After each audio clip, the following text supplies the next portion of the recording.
Scientist exercise 10.5 का fourth question देखिए। Fourth question के स्टेटमेंट के अंदर इसने बोला scientist find the eccentricity of hyperbola with foci on the x axis if the length of its conjugate axis is 3/4 of the length of its transverse axis. तो scientist इसने एक hyperbola दे रखा है जिसका फोकस है वो एक्स एक्सिस के ऊपर है। तो एक बात तो कंफर्म है कि जो अपना हाइपरबोला वो एक्स एक्सिस के अंदर बना हुआ है, ठीक है। और इसने कंडीशन ये दे रखी है कि इसकी जो कॉन्जुगेट एक्सिस की लेंथ है वो इसकी ट्रांसवर्स एक्सिस की लेंथ का 3/4 है। तो इसकी अपने को एसेंट्रिसिटी फाइंड करनी है।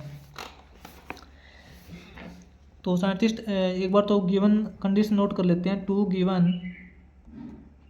गिवन कंडीशन के अकॉर्डिंग साइंटिस्ट इसने अपने को सिर्फ एक ही बात दे रखी, एक ही कंडीशन दे रखी है कि इसकी जो कॉन्जुगेट एक्सिस है, length of conjugate axis, conjugate axis की लेंथ इसने दे रखी है 3/4 ऑफ ट्रांसवर्स एक्सिस, ठीक है। ट्रांसवर्स एक्सिस, इसकी ट्रांसवर्स एक्सिस की जो लेंथ है उसका 3/4 इसकी कॉन्जुगेट एक्सिस की लेंथ है। तो अपने को यहाँ पे फाइंड क्या करना है वो कंडीशन नोट करते हैं। टू फाइंड करने के लिए इसने अपने को एसेंट्रिसिटी दे रखी है। तो इसका सॉल्यूशन देखते हैं साइंटिस्ट।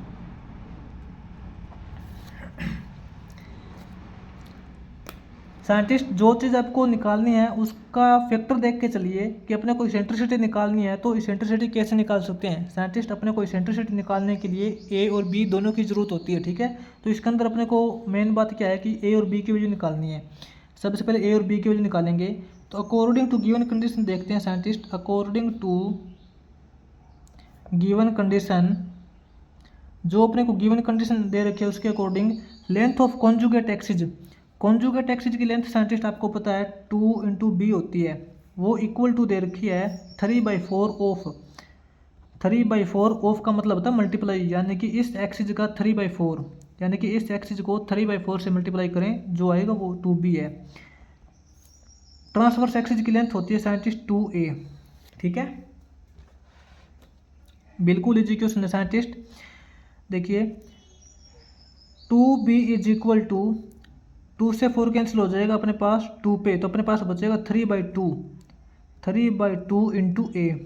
तो साइंटिस्ट इसकी क्रॉस मल्टीप्लाई करेंगे, आगे करेंगे 3a × 1, 3a हो जाएगा ये, इज इक्वल टू ये अपने पास 4b हो जाएगा, ठीक है। 3a is equal to 4b। तो साइंटिस्ट अब देखिए अब इसको कैसे सोल्व करेंगे, क्योंकि अपने पास इसने कंडीशन तो एक ही दे रखी है, एक ही कंडीशन दे रखी है ना। कॉन्जुगेट एक्सिस की लेंथ है वो ट्रांसवर्स एक्सिस के 3/4 है। इसने अपने को एक ही केस दे रखा है और इस एक इक्वेशन के अंदर अपने को दो वेरिएबल दे रखे हैं ए और बी। तो साइंटिस्ट जब अपने को एक ही इक्वेशन हो और उसके अंदर दो वेरिएबल दे रखे हो तो उसकी वैल्यू कैसे फाइंड करते हैं? उनका रेशियो निकालते हैं साइंटिस्ट, उनका रेशियो निकालते हैं। जैसे कि scientist 3a is equal to 4b है, इसको हम ऐसे लिख सकते हैं क्या? a/b is equal to 4/3। Scientist यहाँ पे ध्यान से देख लेना, a/b इज इक्वल टू 3/4 मत कर देना, आप यहाँ पे चेक भी कर लेना कि a × 3 करते हैं तो ये 3a is equal to 4b, ठीक है ना।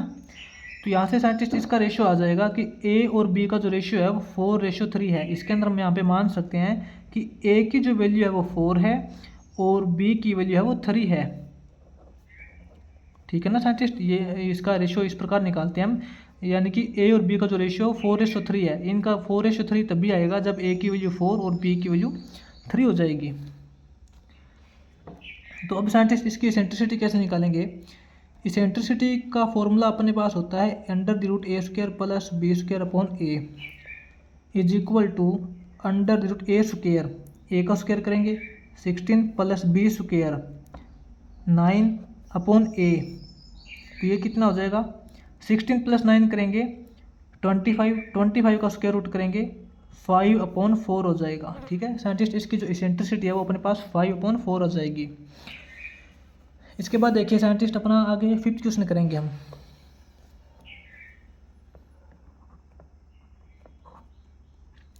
5th क्वेश्चन के स्टेटमेंट में देखिए इसने बोला है अपने को हाइपरबोला की इक्वेशन फाइंड करनी है, जिसके लिए इसने फॉलोइंग कंडीशन दे रखी है।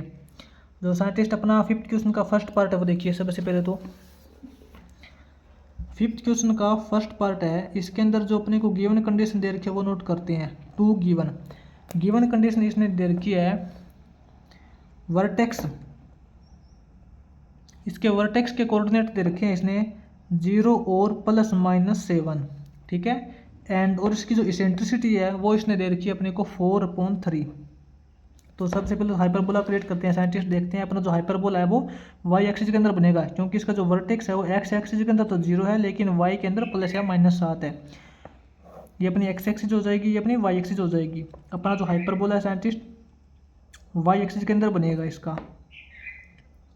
ये वाला जो पॉइंट है साइंटिस्ट इसने दे रखा है 0 और 7, और ये वाला जो पॉइंट है ये दे रखा है 0 और -7। इसकी इसेंट्रिसिटी दे रखी है, ठीक है। तो इसके देखिए इसकी इक्वेशन कैसे निकालेंगे। यहाँ पे आपको पता है इसका फोकस पॉइंट होता है जिसको हम A/E लिखते हैं 0, और इसका फोकस पॉइंट ये 0 और A आएगा, क्योंकि एक्स एक्सिस के अंदर 0 है ना, पहले 0 और बाद में A आएगा। और ये साइंटिस्ट अपना 0 और -AE। तो देखिए साइंटिस्ट इसकी इक्वेशन कैसे निकालेंगे।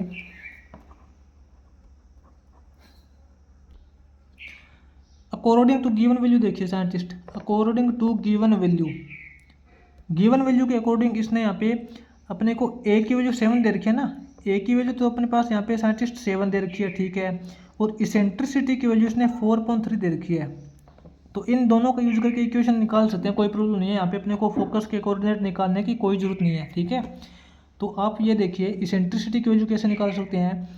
इसेंट्रिसिटी की वैल्यू इसने दे रखी है 4/3, लेकिन इसेंट्रिसिटी निकालने का फॉर्मूला क्या होता है, √A² + B² होता है, ठीक है। इन दोनों को कंपेयर करेंगे तो यहाँ पे साइंटिस्ट अपने पास एलसीएम इसका क्रॉस मल्टीप्लाई करेंगे। ये अपने पास हो जाएगा 4A = 3 × √A² + B² हो जाएगा।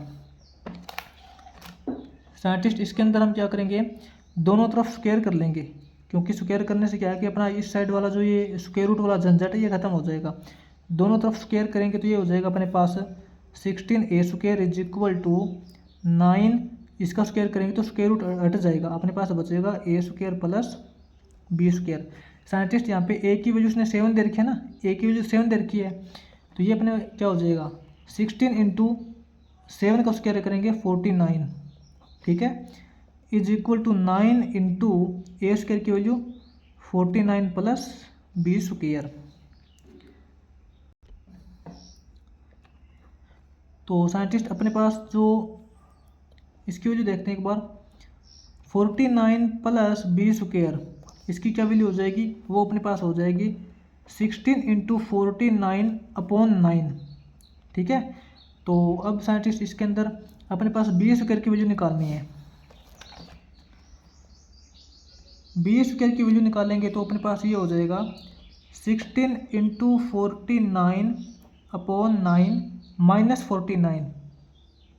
साइंटिस्ट यहाँ पे आप 16 और 49 को मल्टीप्लाई मत करना, मल्टीप्लाई करोगे तो आपका क्वेश्चन तो सोल्व हो जाएगा, लेकिन आपको टाइम लगेगा, क्योंकि क्वेश्चन अपना लेंथी हो जाएगा ज़्यादा, ठीक है। तो यहाँ से B² की वैल्यू साइंटिस्ट अब देखिए इन दोनों में से 49 कॉमन निकाल लेते हैं। 49 कॉमन निकालिए तो अंदर अपने पास बचेगा 16/9, माइनस के अंदर यहाँ 1 बचेगा, ठीक है ना। अब समझ में आया क्योंकि मैंने यहाँ पे मल्टीप्लाई क्यों नहीं की थी। अगर यहाँ पे मल्टीप्लाई कर देता 16 और 49 की मल्टीप्लाई लेंथी आ जाता है, ज़्यादा लंबा हो जाता है क्वेश्चन अपना। अब साइंटिस्ट अपने पास यहाँ से B² की वैल्यू हो जाएगी 49, अंदर यहाँ पे हम 9 एलसीएम ले लेते हैं। 9 एलसीएम लेंगे तो अपने पास यहाँ पे तो हो जाएगा 16 का 16 हो जाएगा, माइनस यहाँ 9 हो जाएगा, ठीक है ना। B² की वैल्यू हो जाएगी अपने पास 49/9 × 16 - 9 करेंगे 7, ठीक है। अपने जो साइंटिस्ट B की वैल्यू क्या हो जाएगी, B की वैल्यू हो जाएगी, इसका स्क्वायर रूट करेंगे, इसका स्क्वायर रूट करेंगे तो 49 का स्क्वायर हो जाएगा 7, 9 का स्क्वायर हो जाएगा 3, और 7 का स्क्वायर रूट हो जाएगा √7। तो अब साइंटिस्ट अपने पास देखिए ये B की वैल्यू आ चुकी है, और अपने पास A की वैल्यू तो पहले इसने गिवन है। अब A और B का यूज करके इसकी इक्वेशन फाइंड कर सकते हैं। तो साइंटिस्ट इसके अंदर देखिए अपना जो पैराबोला है, हाइपरबोला है, वो वाई एक्सिस के अंदर बना हुआ है, तो इसकी इक्वेशन क्या हो जाएगी, इसकी इक्वेशन हो जाएगी Y square upon A square, ठीक है, Y square upon A square, A की वैल्यू 7 है तो 49 minus X square upon B square की ये वैल्यू दे रखी है साइंटिस्ट 49 इंटू 7 अपॉन 9, तो यहाँ पे हो जाएगा 49 इंटू 7 अपॉन वाला 9 ऊपर चला जाएगा इज इक्वल टू 1। तो अपनी इक्वेशन आ जाएगी scientist Y square upon 49 minus 9x square upon 49 into 7 is equal to 1। इसको साइंटिस्ट आप एलसीएम लेके करना चाहो तो आगे भी कर सकते हो, वरना यहाँ भी छोड़ सकते हो, कोई प्रॉब्लम नहीं है, ठीक है।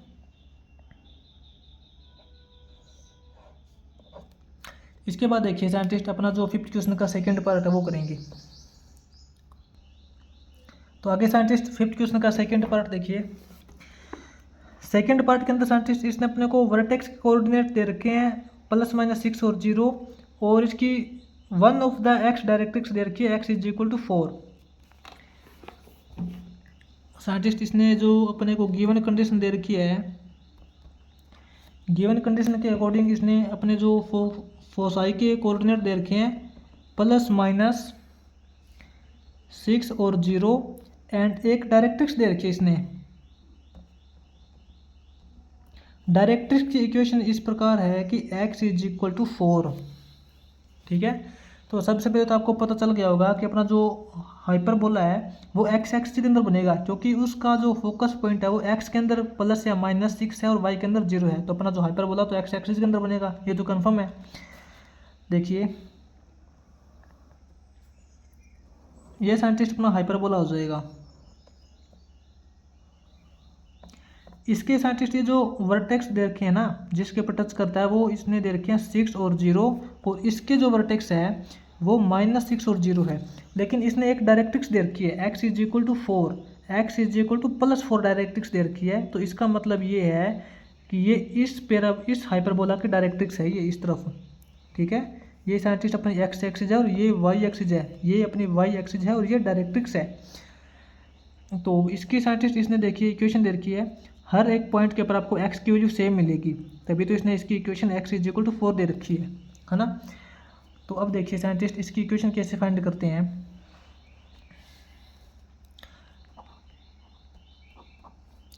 According to given value, according to given condition, given condition के अकॉर्डिंग साइंटिस्ट क्या है कि इसने अपने को a की वैल्यू तो दे रखी है 6, ठीक है, और अपने को इक्वेशन निकालने के लिए a और b दोनों की वैल्यू चाहिए। इसने a की वैल्यू तो दे रखी है, लेकिन b की वैल्यू कैसे निकालेंगे। b की वैल्यू निकालने के लिए सबसे पहले अपने को डायरेक्ट्रिक्स देखना पड़ेगा, उसकी इसेंट्रिसिटी निकालनी पड़ेगी।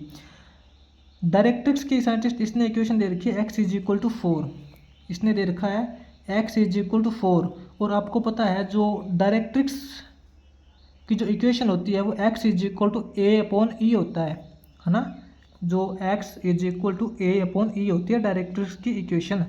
तो इसने क्या है कि अपने को a अपॉन ई की वैल्यू 4 दे रखी है, और यहाँ पे a की वैल्यू इसने 6 दे रखी है, तो यहाँ पे हो जाएगा 6 upon E is equal to 4। तो यहाँ से साइंटिस्ट अपने पास इसेंट्रिसिटी की वैल्यू आ जाएगी, इसेंट्रिसिटी अपनी हो जाएगी 6 अपॉन 4 यानी कि 3 अपॉन 2। साइंटिस्ट अपने पास देखिए इसेंट्रिसिटी की वैल्यू आ जाएगी 3 अपॉन 2। तो इसके बाद साइंटिस्ट इसेंट्रिसिटी को कंपेयर करते हैं। इसेंट्रिसिटी की वैल्यू तो अपनी 3.2 आ चुकी है, लेकिन इसेंट्रिसिटी निकालते कैसे हैं। इसेंट्रिसिटी निकालते हैं under the root a square plus b square upon a, ठीक है। तो साइंटिस्ट इसकी क्रॉस मल्टीप्लाई कर लेते हैं, ये अपने पास हो जाएगा 3 into A, 3a is equal to 2 into under the root a square plus b square. Scientist यहाँ पे a की वैल्यू 6 दे रखी है इसने, तो ये अपने पास हो जाएगा 3 into 6 is equal to 2 into under the root a square plus b square. Scientist इस 2 से ये 6 कैंसिल हो जाएगा 3 के ऊपर, 2 1 जा 2, 2 3 जा 6। तो यहाँ पे अपने पास क्या रहेगा, यहाँ रह जाएगा 3 into 3, 9 is equal to under the root a square plus b square. Scientist दोनों तरफ स्क्वायर करेंगे, क्योंकि स्क्वायर करने से अपने को फ़ायदा ये मिलेगा कि इस तरफ अपना जो स्क्वायर रूट वाला झंझट ये खत्म हो जाएगा। दोनों तरफ स्क्वायर करेंगे तो यहाँ पे हो जाएगा अपने पास 81, ठीक है। इस तरफ अपने पास स्क्वायर रूट तो हट जाएगा, अपने पास बचेगा a square plus b square, जिसके लिए a स्क्वायर की वैल्यू क्या है ए की वैल्यू उसने 6 दे रखी है, तो ए स्क्वायर अपने पास हो जाएगा 36 प्लस बी स्क्वायर। यहाँ से साइंटिस्ट बी स्क्वायर की वैल्यू हो जाएगी 81 माइनस 36। तो 81 माइनस 36 करेंगे तो क्या होगा